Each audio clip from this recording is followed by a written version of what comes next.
नमस्कार, मी राहुल कुलकर्णी. कोल्हापूरपासून कोल्हापूर, सांगली, मिरज, सोलापूर, लातूर, काही प्रमाणात मी नांदेडचे पण इनपुट्स घेतले काही नेत्याकडनं.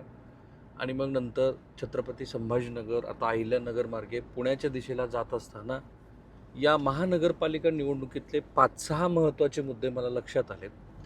आणि त्या मुद्द्याचं विश्लेषण करत असताना महाराष्ट्राची वाटचाल कोणत्या दिशेनं सुरू आहे ते पण लक्षात येतं. एक, ह्या निवडणूक घेण्याच्या यंत्रणेचं पावित्र्य संपलेलं आहे.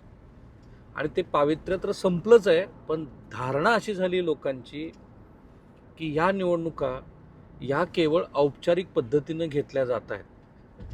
म्हणजे 2-3 उदाहरणं आपण बघू. ज्या पद्धतीनं सगळ्याच राजकीय पक्षानं निवडणूक जिंकून येणारेच उमेदवार द्यायचे. जर ही कार्यकर्त्यांची निवडणूक आहे तर ज्यांनी वर्षानुवर्ष काम केलेलं आहे ह्याच्यापेक्षा प्राधान्यक्रम असा दिला की निवडून कोण येऊ शकतो. आता निवडून येण्याची 2च क्रायटेरिया असू शकतात. एक, कोणाकडे किती पैसे आहेत. 2, त्याच्या जातीचं तिथं गणित बसतं का. ह्या 2 गोष्टीमुळं, उदाहरण घेऊ भारतीय जनता पार्टीचं. एक जोशी नावाचे गृहस्थ, फक्त मी त्यांचं तेवढंच नाव सांगतो, जे राष्ट्रीय स्वयंसेवक संघाशी निगडीत आहेत, ते मला एका ठिकाणी भेटले. आणि मला त्यांच्या बोलण्यातनं असं जाणवलं की एक प्रकारचा सैरभैरपणा आलेला आहे. एवढी वर्ष आपण ज्या तत्वाला घेऊन सांगत होतो त्या तत्वाचं झालंय का ह्या निवडणुकीमध्ये. एक काम करायचं तर कोणासाठी करायचं. संघवर्तुळातल्या मंडळींनी कोणाला सांगायचं की ह्या पक्षाला मतदान द्या. अर्थात काही एरंडवणेसारखे, कोथरूडसारखे भाग असे आहेत की जिथे भारतीय जनता पार्टीच्या चिन्हावर जो कोणी उभा असेल तो निवडून येईल. पण खुद्द भाजपची जी मूळची मंडळी आहेत, ज्यांनी 17, 18, 20 वर्ष केसेस घेतल्यात, आंदोलनं केलीत, जसा संघ स्वयंसेवक सैरभैर आहे तसाच तो भाजपचा मतदार कार्यकर्ता पण सैरभैर आहे. पक्षानं ह्या निवडणुकीमध्ये काय केलं हेच त्याला कळत नाही आहे. कारण एक तर त्याची तिकीटं कापली आहेत. जी उमेदवाऱ्या दिलेल्या आहेत ती उमेदवार काल कुठेतरी वेगळ्याच ठिकाणी होती. बरं, त्यांचं ह्या पक्षाशी काही नातं नसताना त्यांना पक्षात घेऊन ऐन वेळेला ती उमेदवारी दिली. आता छत्रपती संभाजीनगरचं उदाहरण पहा. तिथे अतुल सावे आणि आमदारांनी, संजय केनेकरांनी सांगितलं की ज्याला कोणाला लढायचं त्यांनी लढा. सगळ्यांना सांगितलं की तुम्ही उमेदवारीची तयारी करा.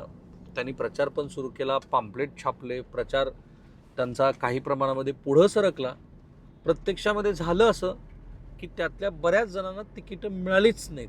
आणि त्या ज्या महिला बसल्या होत्या त्या सांगतच होत्या की 30-40 वर्ष मी पक्षासाठी काम केले वगैरे. हे मी यासाठी उदाहरण दिलं की भाजप असो किंवा शरद पवारांचा पक्ष असो किंवा उद्धव ठाकरेंचा पक्ष असो किंवा एकनाथ शिंदेंचा पक्ष असो, जे मूळचे म्हणून पक्षाचे कार्यकर्ते आहेत ते प्रचंड सैरभैर आहेत. ज्यांना तिकीटं मिळाली नाहीत, त्यांना कळतच नाही आहे की काय करायचं आहे आणि कोणाला मतदान करायचं आणि कोणाचा प्रचार करायचा आणि आपण का इतकी दिवस राजकारण करत होतो. आणि जो महत्त्वाचा मुद्दा मी सांगितला की निवडणुकीचं पावित्र्य संपलं. या 2 कारणामुळं की जो निवडूनच येऊ शकतो तर तो निवडून येण्याचा तो दुसरा क्रायटेरिया आहे की अधिकात अधिक पैसे वाटणं. नगरपालिका निवडणुकीमध्ये मला असं सांगितलं गेलं की तुळजापूर नगरपालिका निवडणुकीमध्ये सोन्याच्या अंगठ्या एका उमेदवाराने वाटल्या. आणि त्या अंगठ्या वाटल्या जे आता तळकोकणामध्ये, कणकवली, मालवण शहरामध्ये झालं, तो पॅटर्न नगरपालिका निवडणुकीमध्ये सेट झाला आहे. एका घरामध्ये 15,000, 20,000, 21,000 रुपये वाटले गेलेत. आणि म्हणून नगरपालिका निवडणुकीचा पुढचा पॅटर्न तुम्हाला महानगरपालिका निवडणुकीमध्ये दिसतो आहे. ह्या निवडणुका निव्वळ पैशावरती होतील. जे अधिक पैसे वाटतील ते लोक निवडून येतील. सत्ताधारी घटक तिन्ही पक्षांनी तशी तयारी केली आहे अशी चर्चा आहे. कोण म्हणतं आपल्या पक्षात घेत असताना अमक्यानी पक्षात घेतलं, त्यासोबत 1 कोटी रुपये दिले. कोण म्हणतं तमक्यानी 5 कोटी रुपये वाटायची तयारी ठेवली आहे. कोणी म्हणतं की अमक्या पक्षांनी 2-2 कोटी रुपये नगरसेवकांना वाटायला दिलेत. याच्यात तथ्य नाही असं नाही. त्यामुळं ह्या निवडणुकीमध्ये काय झालं असेल तर कार्यकर्ता संभ्रमित, निवडणूक यंत्रणा पूर्णपणे त्याच्यावरचा विश्वास लोकांचा उडाला आहे.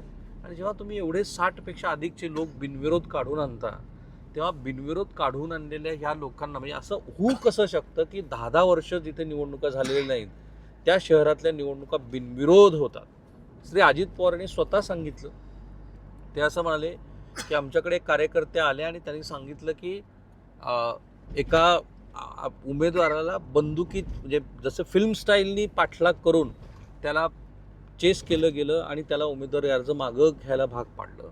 एकनाथ शिंदे यांच्याबद्दलचा पण आरोप आहे की त्यांच्याकडे पण एक पोलीस अधिकारी एका उमेदवाराला घेऊन गेला आणि मग भाजप मनसेची मंडळी जे म्हणतायत की यांनी कोणत्या पैशाच्या गंगेमध्ये स्नान केलं की त्यानंतर उमेदवारी अर्ज काढून घेतला. त्यामुळं व्यापक पातळीवरती काय दिसतं आहे तर निवडणूक ही जी काही यंत्रणा प्रक्रिया असते त्या प्रक्रियेवरती सामान्याचा विश्वासच उडून गेला आहे. जसा कार्यकर्त्यांचा आपल्या नेत्याबद्दल विचारधारेबद्दलचा विश्वास उडून गेला आहे तसा यंत्रणेवरचा विश्वास उडून गेलेला आहे.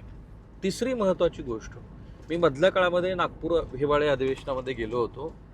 दोन्ही सभागृहात विधान परिषद आणि विधानसभेमध्ये बसून मी खाली बघितलं आमदारांच्याकडे. एकतर कोरम अत्यंत कमी होता कारण ते 10 दिवसाचं अधिवेशन होतं.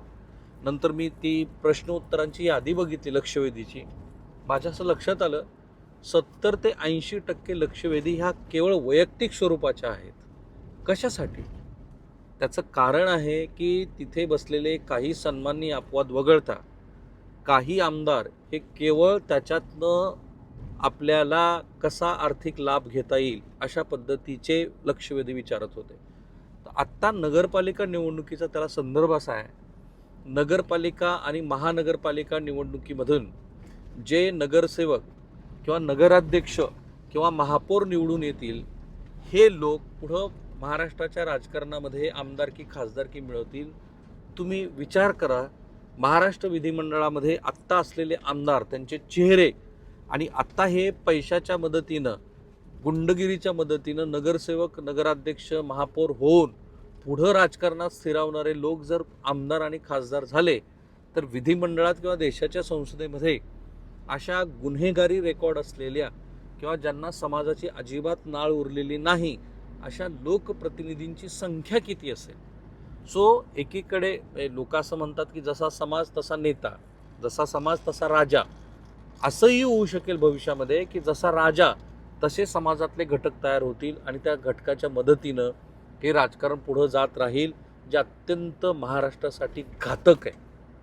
विरोधी पक्षाचा स्पेस संपलेला आहे, तो संपला जातो आहे. मला फक्त एकच दिसतंय त्याच्यामध्ये की वंचित आणि काँग्रेसचं जे काही कॉम्बिनेशन जुळलं आहे किंवा ठाकरे आणि ठाकरेंचं जे काही कॉम्बिनेशन जुळलं आहे तो थोड्या बहुत प्रमाणामध्ये एक पर्याय त्यातनं उभा राहू शकतो. पण सत्ताधारी ज्या पद्धतीनं भांडतायत, एकनाथ शिंदेंचं अजून मी बोलणं ऐकलेलं नाही आहे, पण अजित पवारांची दोन्ही तिन्ही भाषणं त्यांच्या प्रेस कॉन्फरन्सेस ऐकल्या तर त्यांनी भारतीय जनता पार्टीवरती बेसुमार टीका केली. चंद्रशेखर बावनकुळे असं म्हणालेत की आमचं असं ठरलं होतं की आम्ही तिघही पक्ष हे मित्रपक्ष म्हणून लढू, पण आम्ही एकमेकांच्या पक्षावरती एकमेकांच्या नेत्यावरती टीका करणार नाही. पण अजितदादांनी ती टीका केली. आणि काय टीका करावी त्यांनी? भारतीय जनता पार्टी हा महाभ्रष्ट पक्ष आहे आणि अशा पक्षाला की जो गुंडगिरी करतो, जो इथल्या गुंडांना परदेशामध्ये पळवून लावतो, अशा पक्षाला तुम्ही मतदान करू नका. आणि हे कोण सांगतंय? तर ज्यांनी गजा मारणे या कुख्यात गुंडाच्या बायकोला तिकीट दिलंय आणि आंदेकर टोळीतल्या 2 सदस्यांना तिकीट दिले. आणि त्याच्यावरती अजित पवारांची आर्ग्युमेंट अशी आहे की ज्यांच्या कुटुंबातल्या पुरुषांनी गुन्हेगारी केली तर त्या स्त्रिया कशा गुन्हेगार असतील.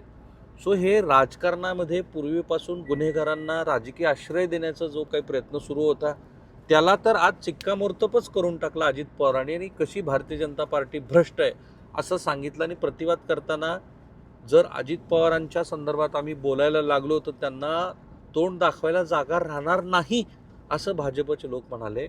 सो जो स्पेस खाऊन टाकला आहे तो सत्ताधारी घटक पक्षांनी खाऊन टाकला आहे. तिथे विरोधकांना स्पेस द्यायचाच नाही अशाही पद्धतीचं हे राजकारण आहे. ह्या 4-5 गोष्टी जर आपण असा त्या सगळ्यांचा मेळ घातला तर आपल्याला काय दिसतंय? महाराष्ट्राचं राजकारण हे भयंकर अधोगतीच्या दिशेनं चाललेलं आहे आणि ती अधोगती अतिशय गतीनं होते आहे. आणि अशीच अधोगती होत राहिली तर ना स्थानिक स्वराज्य संस्थांमध्ये, ना विधिमंडळामध्ये आणि दोन्ही सभागृहामध्ये ना देशाच्या संसदेमध्ये तुम्हाला महाराष्ट्राच्या हिताची व्यापक चर्चा होताना दिसेल. हे मला एवढ्या सगळ्या ह्या भागात फिरल्यानंतर आणि लोकांशी बोलल्यानंतर ते लक्षात येतं आहे. आणि आता मला भीती एवढीच वाटते, आणि तिथे मी थांबेन, की नगरपालिका निवडणुकीमध्ये एका नगरसेवकाचे 1 कोटी रुपये खर्च झाले, 2 कोटी रुपये खर्च झाले, आणि त्यांनी मतं विकत घेण्यासाठी 5,000 रुपये दिले, 10,000 रुपये दिले. हे जे आकडे आपण ऐकले, ते आकडे नगरसेवकांचा खर्च 10 कोटी रुपये झाला, नगरसेवकांचा खर्च 5 कोटी रुपये झाला, आणि नगरसेवकांनी मतं विकत घेण्यासाठी मतासाठी 15,000 ते 20,000 रुपये दर काढला, असं सुद्धा ऐकायला येईल. थांबूया आपण इथे.